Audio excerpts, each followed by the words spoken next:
बहुत स्वागत है सर आपका TV9 भारतवर्ष के सत्ता सम्मेलन में हमारे साथ आने का और शिरकत करने का हमारे साथ। लेकिन इस सेशन की शुरुआत मैं किसी राजनीतिक सवाल से नहीं करना चाहती। आपने अपनी जिंदगी का एक बहुत बड़ा हिस्सा व्यंग करते हुए गुजारा है, सरकार पर, सिस्टम पर, नेताओं पर। आपसे जानना हम ये चाहते हैं कि जब आप कुर्सी के अब उस तरफ हैं तो कैसा दिखाई देता है सरकार, सिस्टम, नेता? क्या सोचते हैं उसके बारे में?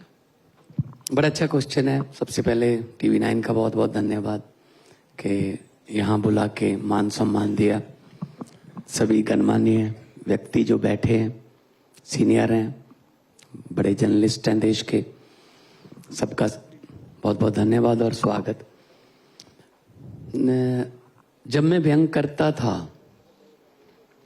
तब मैं सिर्फ अपने टीवी शो में या CD में व्यंग कर सकता था, लेकिन सिस्टम में कोई सुधार नहीं कर सकता था, चेंज नहीं कर सकता था।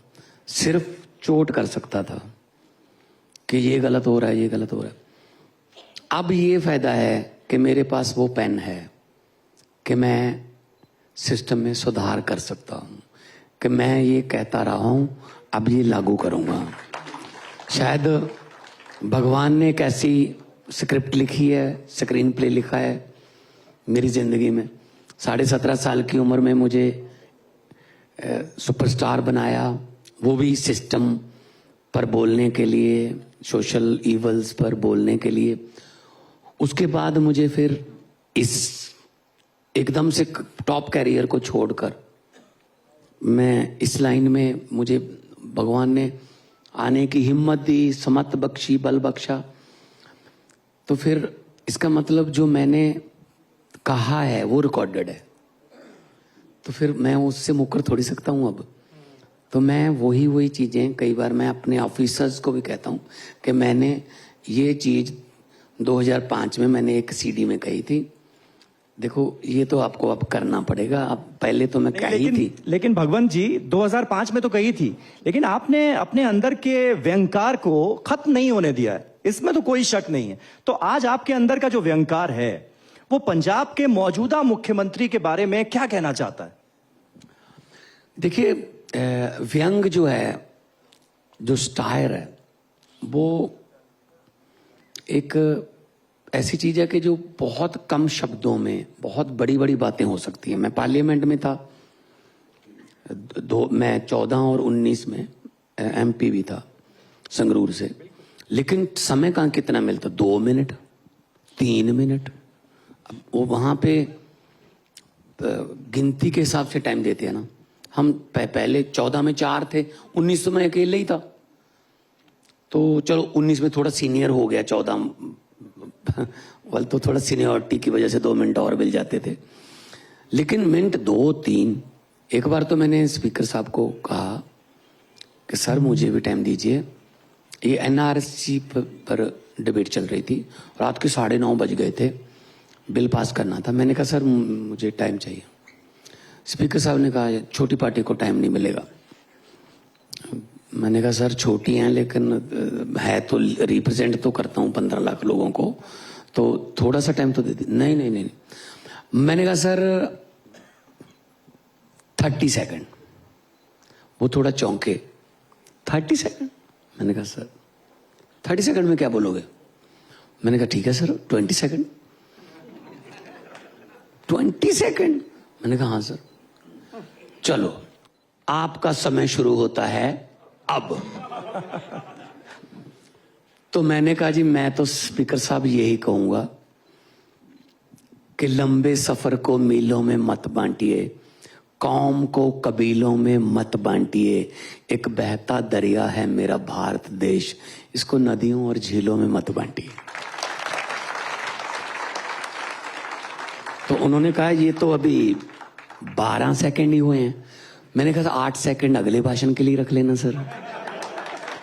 बात कहनी हो तो 12 सेकंड में भी हो सकती है, वरना 2 घंटे के भाषण में भी कुछ समझ नहीं आता, बोलते ही रहते हैं। तो बात दिल से निकले तो असर रखती है। आपने अभी बताया कि आप अपने अधिकारियों को कभी कभी कह देते हैं कि देखो मैंने ऐसा कहा था तो देखो इसके तो खिलाफ हम नहीं जा सकते, तो अधिकारियों को कह दिया सारी सीडी देख लें, सारे सब देखी हुई है, सारे कैसेट्स देख लें, सब उन्होंने देख लिया। पहली देखी हुई है, क्योंकि जितनी पुलिस की वर्दियां मेरे घर पे पड़ी है ना, क्योंकि मैं पुलिस वाला भी बनता रहा हूं ना, तो मैंने कहा ये सारी मैंने यूज की हुई है। और मैं थाने की मुंशी भी बना हूं, मैं हौलदार भी बना हूं, मुझे सब पता है कि कहां से क्या होता है। बड़ा एक अच्छा स्टायर किया था हमने, मैं उसमें हवलदार बना हुआ था। तो एक पत्रकार आती है, वो कहती है जी इंटरव्यू करनी है। मैंने कहा जी नहीं, वो पहले कहती है जी मैं एक नावल लिख रही हूं। मैंने कहा जी नावल आप किसी सुनसान जगह पे बैठ के लिखो, यहाँ कहाँ नावल लिखोगे आप। हाँ मैं इतना कर सकता हूँ, हवालात में अंदर कर देता हूँ, अंदर बैठ के लिख लेना। उसने कहा जी नहीं नहीं नहीं, मेरा पात्र जो है, मेन पात्र जो है उसका नावल का, वो हवलदार है, तो मैं आपसे कुछ बातें पूछना चाहती हूँ। मैंने कहा पूछिए। वो कहती जी एक दो बातें हैं बस। कहती जी मुझे ये बता दीजिए, पुलिस जो है जब बैंक में डाका पड़ता है, लूट होती है, तो पुलिस इतनी देर के बाद क्यों आती है। मैंने कहा जी कपड़े बदल के आने में टाइम तो लगता ही है।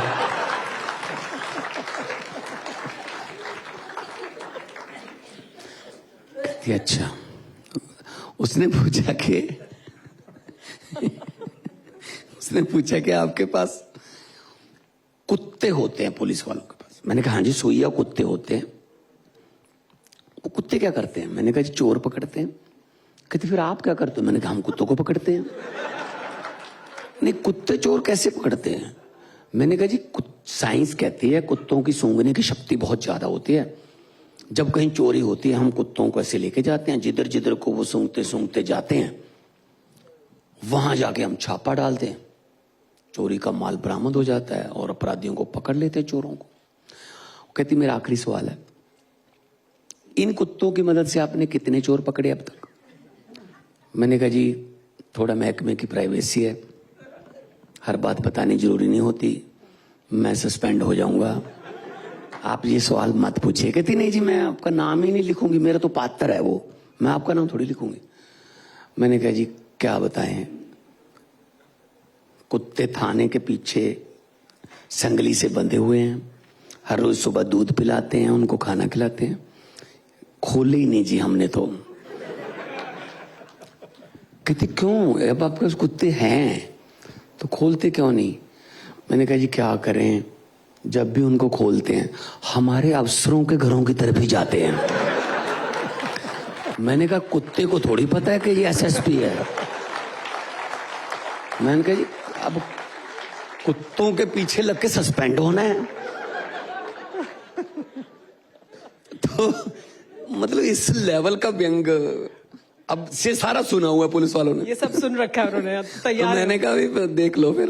भगवान जी लेकिन अब बात इतनी व्यंग की छिड़ी है तो एक व्यंगकार की भी बात हो जाए, जिनका केस इस वक्त बड़ी सुर्खियों में है। मुंबई में कुणाल कामरा, उन्होंने स्टैंड अप कॉमेडियन हैं वो, और स्टैंड अप कॉमेडी के दौरान उन्होंने कुछ ऐसा बोल दिया जो कि शिव सैनिकों को नाराज कर गया।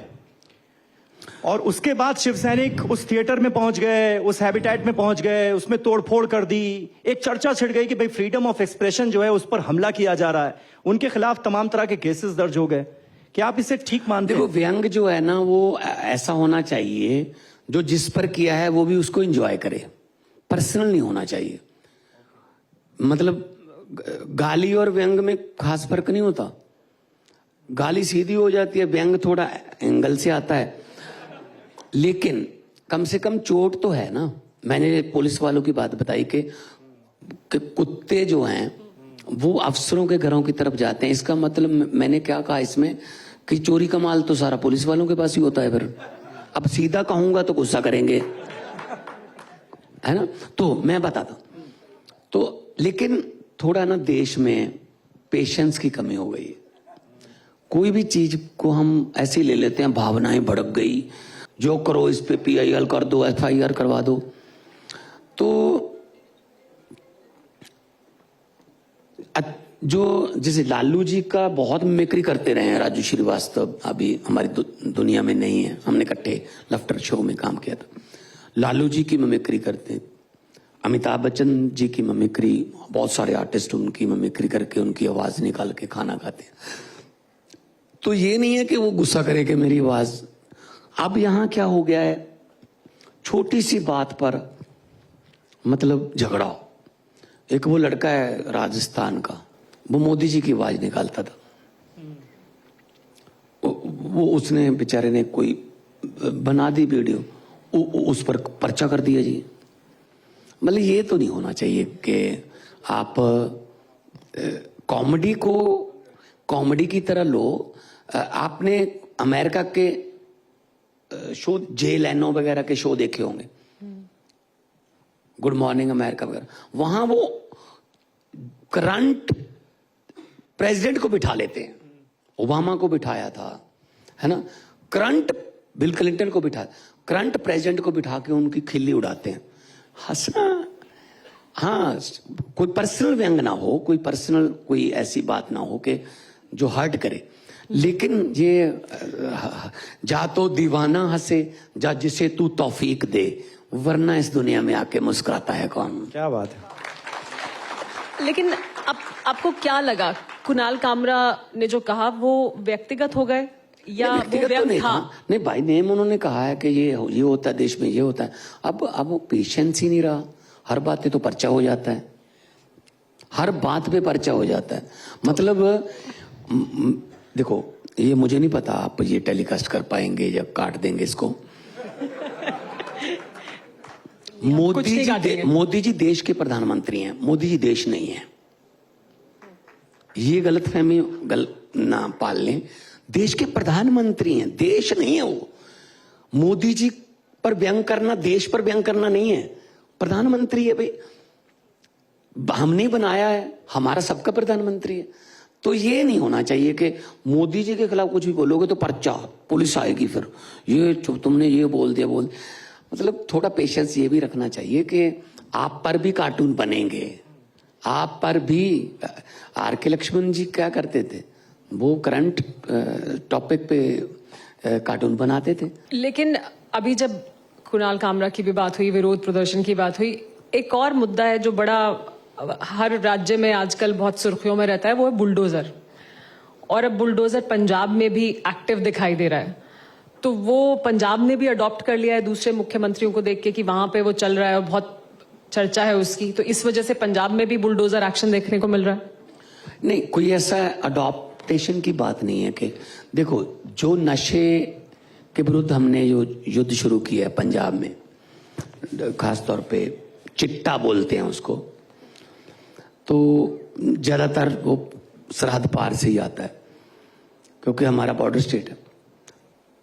अगर उस बंदे ने कितने घर बर्बाद कर दिए नशा बेच बेच के, उस पर एनडीपीएस के केस हैं, और नशा बेच के जो पैसा कमाया उससे उसने बिल्डिंगें खड़ी कर ली अपनी, किसी ने मैरिज पैलेस बना लिया, किसी ने बड़ी बड़ी कोठियां बना ली। तो वो कानून के मुताबिक जो ड्रग मनी से या करप्शन की मनी से बनी हुई बिल्डिंग है उसको हम डिमोलिश कर सकते हैं, तो चलेगा बुलडोजर। नहीं, लेकिन सुप्रीम कोर्ट का जो वर्डिक्ट है और सुप्रीम कोर्ट ने इसे लेकर जो दिशा निर्देश दिए हैं उसमें तो ये तक कहा है कि आप दोषी तो छोड़िए, अगर कोई आरोपी भी है तो आरोप के बिना पर उसका घर, उसका दुकान, उसका मकान नहीं ढाया जा सकता, उस पर बुलडोजर नहीं चलाया जा सकता। सर पता है क्या, आप उनके घरों पे जाके देखे ना, जहां अकेला ही बेटा था, 22 साल की उम्र में चिट्टे की वजह से मर गया, और उनको पता है किसने इसको चिट्टा दिया। अब उसके यहाँ दीपमाला हो और इधर 70 बिछे हुए हैं, तो ये सर यहाँ तो बर्दाश्त नहीं होगा। लेकिन ये बिल्कुल आप सही कह रहे हैं कि जाहिर सी बात है उस परिवार के लिए इससे ज्यादा दुख की कोई बात नहीं होगी अगर वो देखे कि सामने ऐसा मकान बना है जो उस पैसे से बना है जिसने उसके बेटे की जिंदगी बर्बाद कर दी। लेकिन उसके बावजूद अदालतें हैं ना ये फैसला करने के लिए, अदालत से होगा फैसला कि क्या करा जाना चाहिए, और एक प्रक्रिया होगी, प्रोसेस होगी, उसके तहत होना चाहिए। कितने साल केस चलते हैं? 20-20 साल। अगली पीढ़ी आ जाती है उनकी। मतलब एक मैसेज तो देना ही पड़ेगा ना कि अगर इसने इतने घर बर्बाद कर दिए तो उस पैसे से बनाए हुए घर में ये भी नहीं रह लेकिन सकता। मान साहब, फैसला तो अदालतें ही करेंगी। नहीं सर, और फैसला इसी से जुड़ा एक सवाल, फैसला सरकारें भी करती हैं सर। सरकारें भी करती हैं। हाँ। लेकिन न्याय तो न्यायपालिका से ही मिलेगा। सर दोषी तो कोई जाए ना, न्यायपालिका में ही कोई ठहराया जा पंजाब सकता में है। कोई जाए हाई कोर्ट में कि जी ये घर गलत डिमोलिश कर दिया, देख लेंगे फिर ऑर्डर। नहीं तो मान साहब, लेकिन ऐसे में फिर पंजाब के बुलडोजर और यूपी, एमपी, राजस्थान के बुलडोजर में क्या फर्क रह गया? एक मिनट, आप पता कैसी बात कर रहे हो? एक बंदा था, उसने कहा कि अब तू जंगल में चला जा, अगर तेरे पीछे शेर पड़ जाए, शेर तेरे पीछे आ जाए तो तू क्या करेगा? उसने कहा मैं गोली मार दूंगा। उसने कहा तेरे पास बंदूक ना हो? कहता जी मैं शुरा निकाल के उसका गला काट दूंगा। कहता तेरे पास शुरा भी ना हो? वो कहता जी मैं उसकी आंखों में ना मिर्ची डाल दूंगा। कहता आपके पास मिर्ची भी ना हो? कहता जी भाग के मैं पेड़ पे चढ़ जाऊंगा। उसने कहा अगर शेर तेरे पीछे पेड़ पर चढ़ जाए? तो उसने कहा जी मैं इसका जवाब बाद में दूंगा, पहले ये बता तू शेर की तरफ है या मेरी तरफ है? आप किसकी तरफ हो पहले मुझे? मैं तो संविधान और इंसाफ की तरफ। संविधान, न्याय की तरफ है ना, संविधान की तो तरफ। न्याय ही कर रहा हूं फिर मैं, उनके घर नहीं तो अदालतें डिमोलिश करके। सर सब मुख्यमंत्री ऐसे फैसले करेंगे, अदालतें तो बंद हो सरकारें तो जाएंगी। फैसला करेंगे जी, कैबिनेट के फैसले हैं, विधानसभा में फैसले होते हैं। हम देखो सर, सरकार लोकतंत्र में कार्यपालिका है ना। देखो लोकतंत्र में इलेक्टेड चलते हैं, सिलेक्टेड नहीं चलते, ठीक है ना? तो हम इलेक्टेड है। अगर घर ऐसे नशे वालों के घर जो है वो जो हम डिमोलिश कर रहे हैं, उनके घरों को मतलब पर बुलडोजर चलाने को लोग गलत मानेंगे, 2027 में मुझे नहीं चुनेंगे। नहीं तो मतलब क्या आप चुनौती दे रहे हैं न्यायपालिका को? नहीं, मैं सरकार ही न्यायपालिका को फैसला क्या लेगी। करूं? न्यायपालिका जिस दिन ऑर्डर कर देगी मैं देख लूंगा जी, ऑर्डर आ जाए। आपके पास है कोई ऑर्डर? अभी तक नहीं है। अच्छा, अगला सवाल करिए। भगवान जी, जब बुलडोजर और हटाने की बात हो रही है, घर तोड़ने की बात हो रही है, तो एक शंभू बॉर्डर और खनौरी बॉर्डर की भी बहुत चर्चा हो रही तो है हो गया फिर। कि वहां से आपने किसानों को हटा दिया, वो 1 साल तक बैठे रहे। तब तो पंजाब सरकार उन्हें बिजली भी दे रही थी, उनके लिए सारी सहूलियतें दे रही थी, मुहैया करा रही थी, और फिर देखो, ऐसे ये उनका हटाया गया। देखो इसमें भी मैं न्याय की बात करूंगा। हक है धरना देना या अपने हकों के लिए लड़ना, हाँ, मतलब डेमोक्रेटिक राइट है। लेकिन बॉर्डर बंद हो गया, पंजाब ब्लॉक हो गया। मैं कहता हूं जी, आप अभी भी उनकी 4 मई को मीटिंग है सेंटर से, 7-8 मीटिंगें पहले भी हो चुकी हैं, मैं भी जा चुका हूं कई में। मैं 4 मई वाली मीटिंग में उनको लेके आऊंगा जी। बस मैं अपनी पंजाब सरकार की तरफ से उनसे इज्जत से लेके आएंगे, बात करिए। बात आपके केंद्र से है, आपने ब्लॉक कर दिए हाईवे, लोगों को दिक्कत हो रही है, पंजाब जो है वो बिल्कुल ब्लॉक हो गया। तो हमने प्यार से, कोई डंडा नहीं चला, कोई पानी की बौछार नहीं चली वहां, कोई खून का तुपका नहीं बहा वहां। अंडरस्टैंडिंग थी, नहीं, प्यार से बोला कि जी हम रास्ता खोलना है, हमने बसें खड़ी हैं, इसमें बैठ जाइए, आपको जहां जहां कहोगे हम छोड़ के आएंगे, हमें बॉर्डर खोलना है क्योंकि पंजाब का इकोनॉमिकली लॉस हो रहा है, व्यापारियों का लॉस हो रहा है, लोगों को आने जाने में दिक्कत हो रही है। तो आप अपनी मांगे जारी रखिए, हम कब करें? मांगे तो सेंटर से है, मांगे तो मेरे साथ है ही नहीं। तो फिर उन्होंने लेकिन मान साहब, अब कांग्रेस पार्टी ये पूछ रही है कि क्या भगवंत मान ने, आम आदमी पार्टी ने किसान आंदोलन या किसानों के मुद्दे पर यू टर्न ले लिया है क्या? मतलब पहले जब दिल्ली को रोकने की कोशिश की जाती थी, दिल्ली को ब्लॉक करने की कोशिश की जाती, उस वक्त भी तो किसान ही आंदोलन कर रहे होते थे, तब आम आदमी पार्टी उनके साथ खड़ी नजर आती थी और निशाना जो है वो बीजेपी पर साधा जाता था। अब आप खुद वही काम पंजाब में कर रहे हैं। निशाना तो अभी बीजेपी पर ही है, कांग्रेस तो है न बीच में। कांग्रेस नहीं है? कांग्रेस कहां है? वो तो मैंने पार्लियामेंट में बोल दिया था कि दिल्ली में तो मां अपने बच्चे को दुनिया की सबसे छोटी स्टोरी सुना सकती है, बेटा एक थी कांग्रेस, बस। कितनी सीटें हैं? तीसरी बार जीरो है, तीसरी बार जीरो है। चलो हम तो विपक्ष में आ गए, सीटें तो हैं, हम तो नई पार्टी है, 10 साल पुरानी पार्टी है। 1885 में कांग्रेस बनी थी, 1885 की पार्टी, तीसरी बार जीरो है। तो कांग्रेस को अभी भी मानते हो कि कांग्रेस है? बीजेपी वाले तो पलट पलट कर आपसे सवाल पूछ रहे हैं कि 3 साल हो गए पंजाब की सत्ता में आए, वो जो महिलाओं को 1000 रुपए का वादा था 5 वो गारंटियां कब पूरा होगा? 5 गारंटियां थी, पूरी हमने 7 कर दी। एक गारंटी रहती है महिलाओं वाली, हमने 8 मार्च की डेट नहीं दी थी। हमने 5 साल में ये करने को कहा था। डेट में पंजाब है, यहां से पैसे रोकते हैं। मैं पंजाब को पांव सिर करके इसी साल में, उसके लिए बजट सेशन की जरूरत नहीं होती, इसी साल में 1000 की बजाय 1100 रुपया महिलाओं को दूंगा।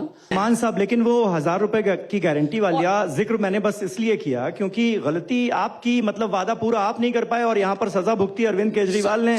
बीजेपी ने मुद्दा बना लिया कि ये तो कहते हैं और फिर मुकर जाते हैं, देखिए अभी तक नहीं किया। और देखिए ये हावी हो गया यहाँ पे। बड़ी बात ये भगवंत जी की वादे में 1000 से 1100 भी हो गए। नहीं, एक मिनट, मतलब वादे में बढ़ रहे हैं पैसे, खाते में नहीं आ रहे। 100 रुपया ब्याज लग गया ना। हाँ, बढ़ रहा है बैठे बैठे। एक गलती आपने की, मतलब सरकार टूट गई। अभी तो 2 साल पड़े हैं जी। जब अगली इंटरव्यू होगी ना, तब तक ये सवाल आपका खत्म हो जाएगा। चलिए दिल्ली की बात भी कर लेते हैं। आपका ये पहला इंटरव्यू है दिल्ली में सत्ता परिवर्तन के बाद। दिल्ली में सत्ता परिवर्तन होने के बाद 2 खबरें बहुत ज्यादा सुर्खियों में थी। एक ये कि अरविंद केजरीवाल पंजाब के मुख्यमंत्री बन जाएंगे, दूसरी है कि अरविंद केजरीवाल राज्यसभा आ जाएंगे पंजाब से। दोनों नहीं हुई, साफ भी कर दिया आम आदमी पार्टी ने कि ऐसा नहीं हो रहा है। लेकिन भगवंत मान पार्टी के नेता और कार्यकर्ता होने के नाते आप क्या सोचते हैं, क्या आना चाहिए अरविंद केजरीवाल को, क्योंकि वो साफ सामने दिखाई नहीं दे रहे हैं? नहीं, अरविंद क्या पंजाब में उनके लिए आपको लगता है कोई रोल होना चाहिए? नहीं, देश में विपक्ष नेता के तौर पे और कौन दिखाई दे रहा है? वो जो जनाब हैं राहुल गांधी, वो तो कभी इटली चले जाते हैं, नान के चले जाते हैं मामा जी के पास। जब भी कोई देश का कोई इंपॉर्टेंट सेशन होता है तब वो अमेरिका बैठे होते हैं, है ना। तो उनको तो लॉन्चिंग चल रही है, मतलब श्री हरिकोटा से चंद्रयान जल्दी लॉन्च हो गया, वो बंदा लॉन्च नहीं हुआ कांग्रेस से। लॉन्चिंग चल रही है ना। अब नहीं है गुण, भाई परमात्मा ने नहीं गुण दिया, क्यों यार धक्के से उसको बेचारे को कर रहे हो? भी तू नेता ही बन बस। ये नंबरदारी थोड़ी है कि बेटा बन, उसके बाद बाप, उसका बेटा, फिर अगला। यार छोड़ दो उसको यार, बेचारे को। वो दुखी है, बहुत दुखी है वो। कहाँ मुझे फंसा रखा है इन्होंने यार ना। भगवान जी गुण नहीं है। एक मिनट मुझे बोलना। तो अरविंद केजरीवाल ही विपक्ष का नेता है। तो अरविंद केजरीवाल साहब, हमारी पार्टी नेशनल पार्टी है। 10 साल में हमारे गुजरात में एमएलए हैं, हमारा गोवा में एमएलए हैं, हमारे चंडीगढ़ में हमारा हम मेयर की कुर्सी पे थे, पंजाब में हमारी सरकार है, 10 हमारे राज्यसभा के मेंबर हैं। तो ऐसे कैसे आप कह सकते हो कि अरविंद केजरीवाल है नहीं, जा नजर नहीं आता? नहीं, बिल्कुल हार जीत है, 2% से हो गई हार, कोई बात नहीं। चंद्रबाबू नायडू 15 साल। मैं तो आपसे ये पूछ रही थी, आपने कहा कि पंजाब से आपको ये करना चाहिए, आपने आगे बढ़ के आपको लगता है होना चाहिए पंजाब से कुछ, आपको अपने नेता के लिए कोई रोल दिखाई देता हो? पंजाब में आते रहते हैं। मनीष सिसोदिया जी को पंजाब का प्रभारी बनाया है। ये भी एक चर्चा है कि डायरेक्टली तो नहीं है, लेकिन मनीष सिसोदिया भी वहां चले गए, सत्येंद्र जैन भी चले गए, विभव जी भी चले गए, तो पूरा दिल्ली का यहाँ का महकमा पंजाब चला गया, तो वही लोग चला रहे हैं। तो भूपेश बघेल क्या मोगा के हैं?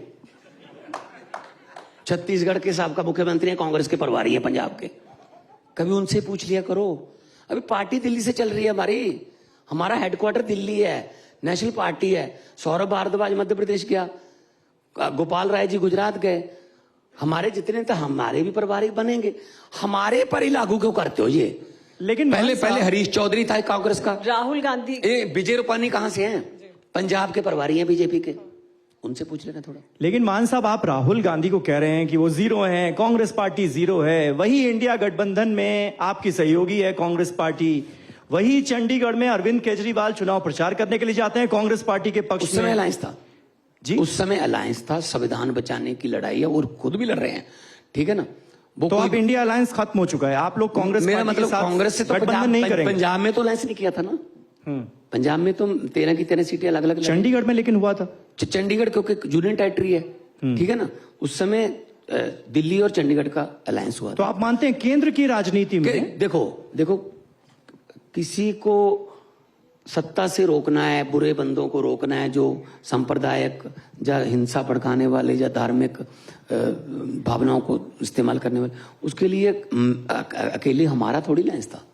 उसमें तो स्टालिन साहब की पार्टी भी है, उसमें तो ममता बनर्जी की पार्टी भी है, उसमें तो चलिए मैं सवाल को थोड़ा सा घुमा देता हूं। मैं अगर 2029 के पर्सपेक्टिव में बात करूं, अगर ऐसा कोई गठबंधन फिर से बनता है केंद्र में बीजेपी को हराने के लिए और कांग्रेस पार्टी के नेतृत्व में बनता है, राहुल गांधी अभी भी नेता प्रतिपक्ष तो हैं ही, पूरे विपक्ष के नेता हैं लोकसभा में, तो क्या आप उसके साथ होंगे?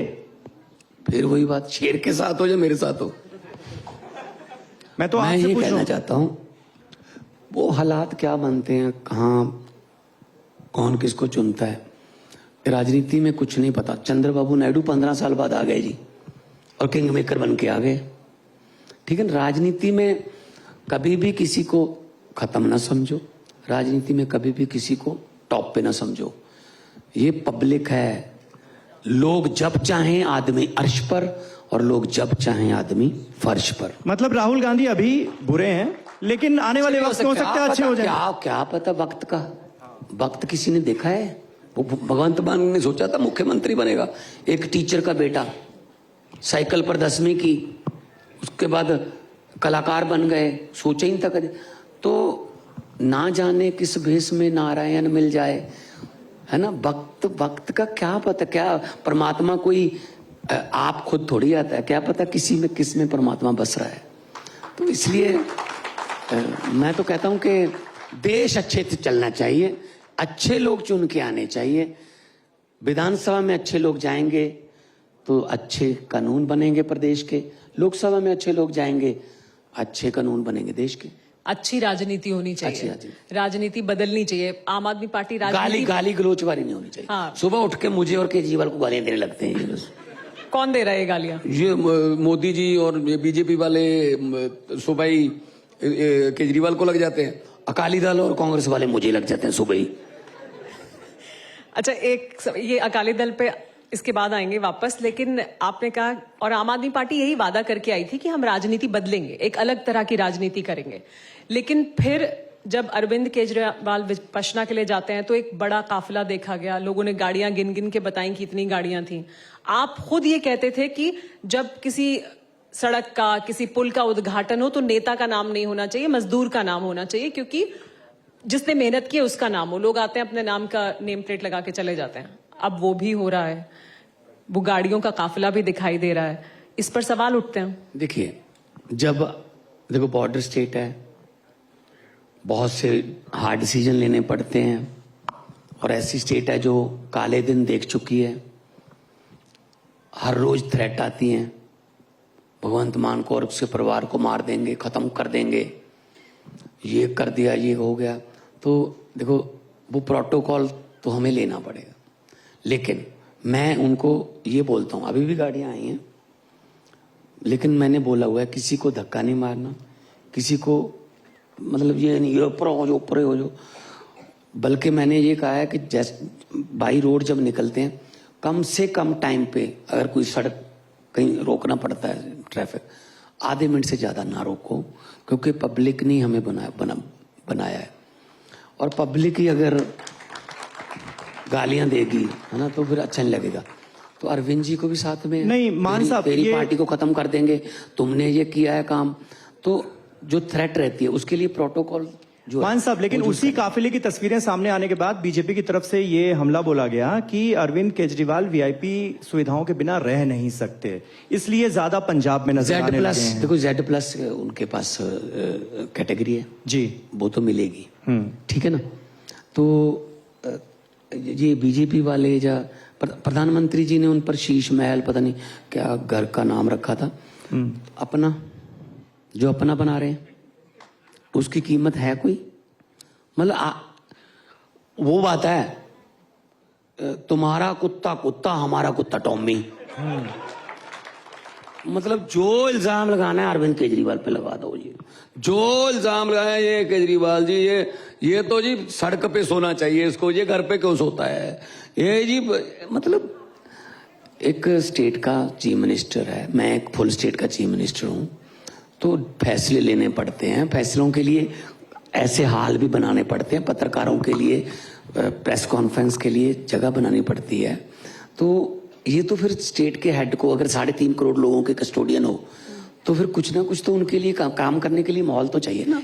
मान साहब, लेकिन जब हो ना, 1 मिनट जी, 3 साल हो गए, अभी तक आपका सवाल तो खैर आया नहीं, ना ही आ सकता है।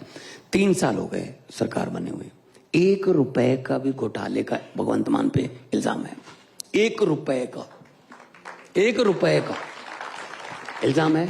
कोई घोटाला पंजाब में या कुछ ऐसा, मतलब ये अच्छी चीज नहीं है, ये राजनीति बदल नहीं रही है। वरना कुछ महीने रहो, हजारों करोड़ कमा के वो निकल जाते हैं, बाहर निकल जाओ, विदेश निकल जाओ, हम यहीं रहते हैं। मैं अपनी तनख्वाह पे गुजारा करता हूं, वरना जा रहा हूं दोस्तों के उधार भी ले लेता हूं मैं। मेरी गाड़ी की किस्त टूट गई, क्या हुआ, असल में क्या हुआ, गलती हो गई। जब मैं एमपी था तो मुझे एमपी, मैं एमएलए बन गया साथ में दूरी से, तो मुख्यमंत्री बन गया। तो एमपी और एमएलए से एक चीज रखनी पड़ती है, मैंने एमपी शिप से रिजाइन कर दिया 22 में। तो जो गाड़ी थी उसकी किस्त जो थी वो मेरी एमपी की सैलरी से, पार्लियामेंट में एसबीआई बैंक है वहां से जाती थी। अब रिजाइन कर दिया, ये भूल गए कि कहां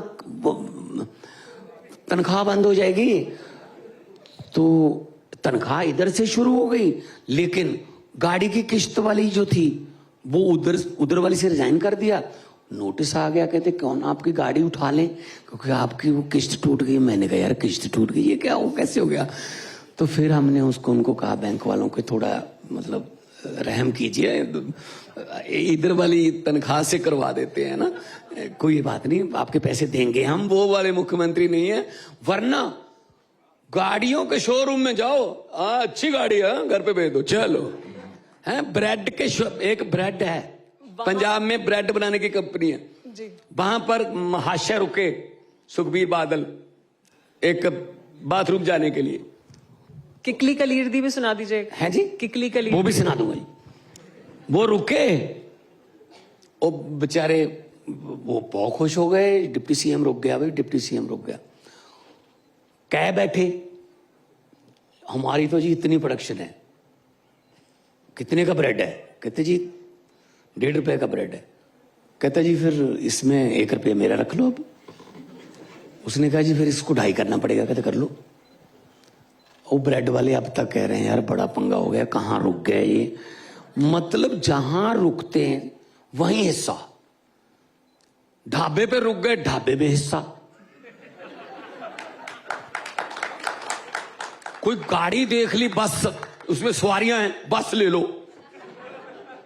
कुछ चीज तो छोड़ दो लोगों के लिए यार। पंजाबी कहावत है, सत करता डैन भी छड़ देंदी है। कोई चीज तो छोड़ दो, ढाबे, रेता, ठेके, सब इनके। पैसे साथ ले जाओगे। जब धर्मराज से बात हो गई कि तेरे वाले ऊपर आ जाएंगे, जितने मर्जी इकट्ठे कर लो, पैसे हीरे मोती, मगर ख्याल इतना रहे कफन पे जेब नहीं होती। भगवंत जी, पंजाब में नहीं लग रहा है आरोप, लेकिन दिल्ली में तो सीएजी की रिपोर्ट तमाम तरह के सवाल सीएजी रिपोर्ट तमाम तरह के सवाल उठा रही है। पंजाब में नहीं ऐसे लगे आरोप, लेकिन दिल्ली में सीएजी रिपोर्ट को कहा गया कि जो मोहल्ला क्लिनिक थे उसमें गड़बड़ियां थी, जो स्कूल कॉलेज खोले गए स्कूलों में तमाम तरह की गड़बड़ियों के सीएजी आरोप लगा रहे हैं। और ये काम तो करना नहीं है इन्होंने।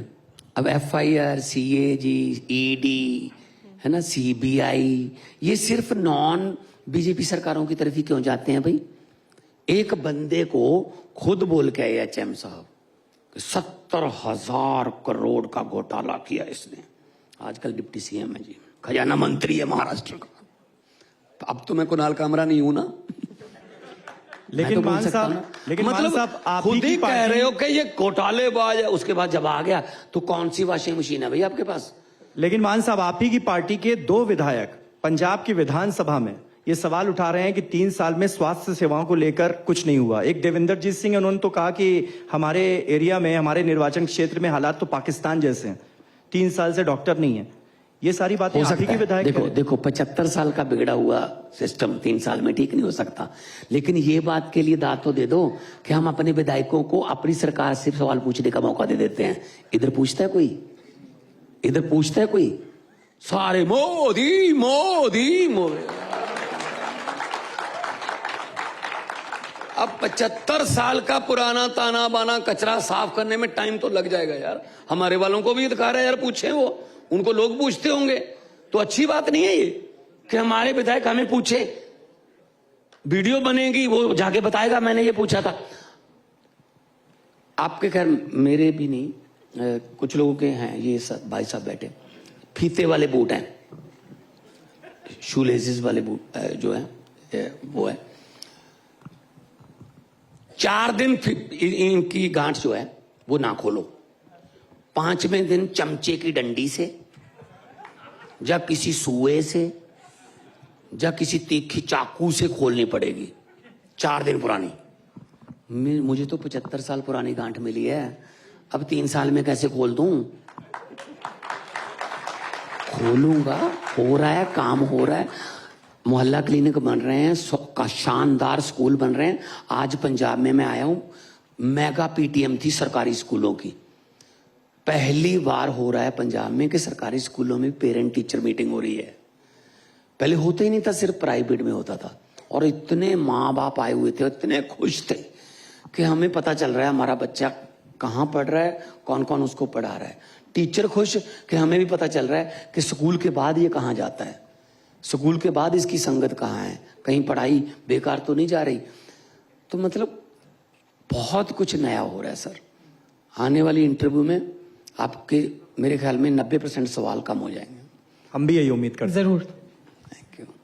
बहुत बहुत शुक्रिया, बहुत बहुत शुक्रिया भगवंत मान साहब, TV9 के इस मंच पर हमें ज्वाइन करने के लिए। और अपना विजन पंजाब के लिए आगे क्या है और योजना पंजाब सरकार की क्या चल रही है, और महिलाओं के 1100 रुपए जल्द से जल्द। वो 1100 रुपए बहुत जल्द आने वाले हैं ब्याज समेत। पैसे 1000 से क्या? हाँ, 1000 से 1100 रुपए। एक लास्ट में कहना चाहूंगा कि लोगों को अक्सर कहते सुना है, जिंदा रहे तो फिर मिलेंगे। लोगों को अक्सर कहते सुना है कि जिंदा रहे तो फिर मिलेंगे, लेकिन इस पंजाबी दिल ने कहा है मिलते रहे तो जिंदा रहेंगे। बहुत बहुत शुक्रिया, बहुत बहुत शुक्रिया।